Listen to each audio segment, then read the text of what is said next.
ಈ ಯಾರಾದರೂ ನಮಗೆ ಸಹಾಯ ಮಾಡಿದ್ರು ಅಂದ್ಕೊಳ್ಳಿ, ಒಂದು 100 ರೂಪಾಯಿನ 100 ರೂಪಾಯಿ ಯಾರಾದರೂ ನಮಗೆ ಕೊಟ್ಟರು, ಸಹಾಯ ಮಾಡಿದರು ಕಷ್ಟ ಕಾಲದಲ್ಲಿ, ಅವಾಗ ನಾವು ವ್ಯಕ್ತಿಗೆ ಥ್ಯಾಂಕ್ಸ್ ಹೇಳಬೇಕಾ ಅಥವಾ ವಸ್ತುಗೆ 100 ರೂಪಾಯಿಗೆ ಥ್ಯಾಂಕ್ಸ್ ಹೇಳಬೇಕಾ? ಯಾವುದಕ್ಕೆ ನಾವು ಥ್ಯಾಂಕ್ಸ್ ಹೇಳಬೇಕು? ವ್ಯಕ್ತಿಗೆ. ಬುದ್ಧಿವಂತನಾದವನು ವ್ಯಕ್ತಿಗೇ ಥ್ಯಾಂಕ್ಸ್ ಹೇಳ್ತಾನೆ. ವಸ್ತುಗಳಿಗೆ ನಾವು ಥ್ಯಾಂಕ್ಸ್ ಹೇಳಿದರೆ ಅವನನ್ನು ದಡ್ಡ ಅಂತ ಅಂದ್ಕೊತೀವಿ. ಹಾಗಾಗಿ ನಮ್ಮ ವಿಚಾರಗಳು ಯಾವಾಗಲೂ ಸರಿಯಾಗೇ ಇರಬೇಕು. ದೇವರು ನಮ್ಮನ್ನು ಸೃಷ್ಟಿ ಮಾಡಿದ್ದಾನೆ ಅಂತಂದರೆ ದೇವರ ಮೇಲೆ ಮಾತ್ರ ನಾವು ನಂಬಿಕೆ ಇಡಬೇಕು, ವಸ್ತುಗಳ ಮೇಲೆ ಅಲ್ಲ. ದೇವರಲ್ಲಿ ಮಾತ್ರ ನಾವು ಬೇಡ್ಕೋಬೇಕು, ವಸ್ತುಗಳಲ್ಲಿ ಅಲ್ಲ. ಇದು ಪಕ್ಕ ಕ್ಲಾರಿಟಿ ಇರಬೇಕು ನಮಗೆ. ಈ ಮೂಢನಂಬಿಕೆ, ಅಂಧವಿಶ್ವಾಸ ಶುರುವಾಗೋದೇ ಇಲ್ಲಿದ್ದ.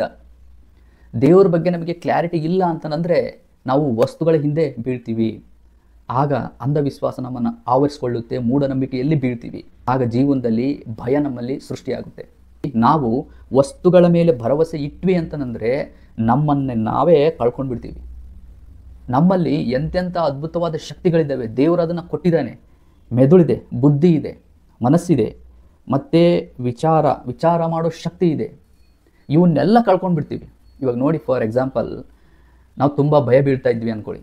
ಅವಾಗ ನಮಗೆ ಯಾರಾದರೂ ಒಂದು ಸ್ವಾಮೀಜಿ ಏನೋ ಒಂದು ದಾರ ಕಟ್ತಾರೆ ಕೈಗೆ, ಇದನ್ನು ಹಾಕೋ ನಿನಗೆ ಧೈರ್ಯ ಬರುತ್ತೆ ಅಂತ ಹೇಳಿ ಹಾಕ್ಕೊತೀವಿ. ವ್ಯಕ್ತಿ ಮಾನಸಿಕವಾಗಿ ಅದ್ರ ಮೇಲೆ ನಂಬಿಕೆ ಇಟ್ಟು ಸ್ವಲ್ಪ ಧೈರ್ಯವಾಗಿರ್ತಾನೆ.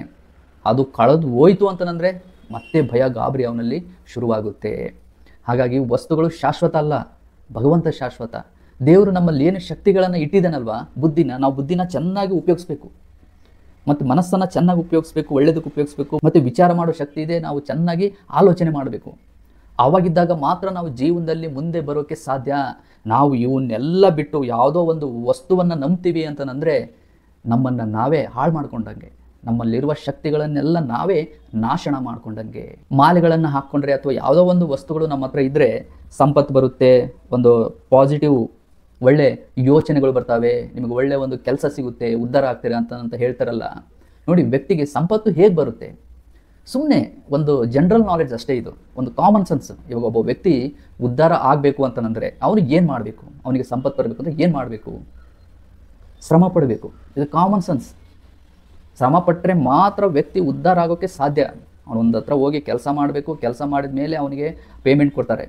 ಇಲ್ಲಾಂದರೆ ಚಾನ್ಸೇ ಇಲ್ಲ, ಯಾವುದೇ ರೀತಿಯಾದ ಸಂಪತ್ತು ಅವನ ಹತ್ರ ಬರೋದಿಲ್ಲ. ಮತ್ತು ಒಳ್ಳೆ ವಿಚಾರ, ಪಾಸಿಟಿವ್ ವೈಬ್ರೇಷನ್ ಬರುತ್ತೆ ನಿಮಗೆ ಅಂತ ಹೇಳ್ತಾರೆ.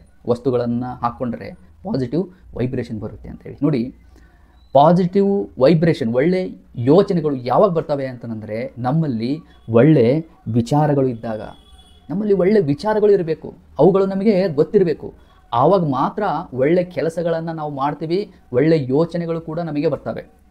ಅದಕ್ಕೆ ಏನು ಮಾಡಬೇಕು ಅಂದರೆ ಧಾರ್ಮಿಕ ಪುಸ್ತಕಗಳನ್ನು ಓದಬೇಕು. ನಾವು ಒಂದು ಸ್ವಲ್ಪ ನಾವು ಏನು ಮಾಡ್ತೀವಿ ಗೊತ್ತಾ, ಅವುಗಳನ್ನು ಓದೋದೇ ಇಲ್ಲ. ನಾವು ಭಗವದ್ಗೀತೆನ ಬಿಟ್ಬಿಡ್ತೀವಿ, ಕೃಷ್ಣನ ಒಂದು ಫೋಟೋ ಇಟ್ಟು ಅದಕ್ಕೆ ದಿನ ಪೂಜೆ ಮಾಡ್ತೀವಿ. ಇದರಿಂದ ಏನಾದರೂ ನಮಗೆ ಜ್ಞಾನ ಬರುತ್ತಾ? ವಿಚಾರಗಳು ಗೊತ್ತಾಗ್ತಾವ? ನೋಡಿ, ಇನ್ನೊಂದು ಸಣ್ಣ ಎಕ್ಸಾಂಪಲ್ ಹೇಳಬೇಕು ಅಂತಂದರೆ, ಸರಸ್ವತಿ ಅಂತ ಹೇಳಿ ನಾವು ಪೂಜೆ ಮಾಡ್ತೀವಿ ಅಲ್ವಾ. ಇವಾಗ ನಮಗೆ ಸ್ಕೂಲಲ್ಲಿ ಸಬ್ಜೆಕ್ಟ್ ಇರ್ತವೆ, ಸಬ್ಜೆಕ್ಟ್ ಪುಸ್ತಕಗಳು. ನಾವು ಅವನ್ನೆಲ್ಲ ಬದಿಗಿಟ್ಟು ಬರೀ ಸರಸ್ವತಿ ಫೋಟೋಗೆ ಪೂಜೆ ಮಾಡ್ತಾ ಇದ್ದರೆ ನಮಗೆ ಬುದ್ಧಿ ಬೆಳೆಯುತ್ತಾ? ಪುಸ್ತಕದಲ್ಲಿರುವ ವಿಚಾರಗಳು ನಮಗೆ ಗೊತ್ತಾಗ್ತಾವ? ಇಲ್ಲ, ಚಾನ್ಸೇ ಇಲ್ಲ. ಇದು ಕೂಡ ಹಾಗೇನೆ. ಒಳ್ಳೆ ವಿಚಾರಗಳು, ಒಳ್ಳೆ ಯೋಚನೆಗಳು ನಮ್ಮಲ್ಲಿ ಬರಬೇಕು ಅಂತಂದರೆ ನಾವು ಒಳ್ಳೆ ಒಳ್ಳೆ ಧಾರ್ಮಿಕ ಪುಸ್ತಕಗಳನ್ನು ಓದಬೇಕು, ಒಳ್ಳೆ ಒಳ್ಳೆ ವಿಚಾರಗಳನ್ನು ಕೇಳಬೇಕು, ಕಲಿಬೇಕು. ಆವಾಗಿದ್ದಾಗ ಮಾತ್ರ ಒಂದು ಪಾಸಿಟಿವ್ ವೈಬ್ರೇಷನ್ ನಮ್ಮ ಹತ್ರ ಯಾವಾಗಲೂ ಇರುತ್ತೆ, ಯಾವಾಗಲೂ. ಹಾಗಾಗಿ ಸ್ನೇಹಿತರೆ, ನಂಬಿಕೆಗಳು ಯಾವಾಗಲೂ ಕರೆಕ್ಟಾಗಿರಬೇಕು, ಸತ್ಯವಾಗಿರಬೇಕು. ನಂಬಿಕೆಯಲ್ಲಿ 2 ರೀತಿಯಲ್ಲಿದ್ದಾವೆ, ಒಂದು ಸತ್ಯ, ಒಂದು ಸುಳ್ಳು. ನಾವು ಸತ್ಯವನ್ನು ಹೆಚ್ಚಾಗಿ ನಂಬಬೇಕಾಗುತ್ತೆ. ನಾವೇನಾದ್ರು ಕುರುಡಾಗಿ ಎಲ್ಲವನ್ನು ನಂಬ್ಕೊಂಡು ಹೋದರೆ ನಮ್ಮನ್ನು ತುಂಬ ಜನ ಬಳಸ್ಕೊತಾರೆ ಅವರ ಒಂದು ಸ್ವಾರ್ಥಕ್ಕೆ. ಹಾಗಾಗಿ ದೇವರು, ಭಕ್ತಿ ಅನ್ನೋ ವಿಷಯದಲ್ಲಿ ತುಂಬ ಜಾಗೃತರಾಗಿರಬೇಕು. ಯಾಕಂದರೆ ಇದು ವ್ಯಕ್ತಿಯ ಭಾವನೆಗಳಿಗೆ ಸಂಬಂಧಪಟ್ಟಿದ್ದು. ನಮ್ಮ ಭಾವನೆಗಳ ಜೊತೆಗೆ ಇನ್ನೊಬ್ಬರು ಆಟ ಆಡ್ತಿದ್ದಾರೆ ಅಂತಂದರೆ ನಮಗೆ ಖಂಡಿತ ನೋವು ಆಗೇ ಆಗುತ್ತೆ. ಆ ಒಂದು ಚಾನ್ಸ್ ನಾವು ಯಾರಿಗೂ ಕೊಡಬಾರ್ದು.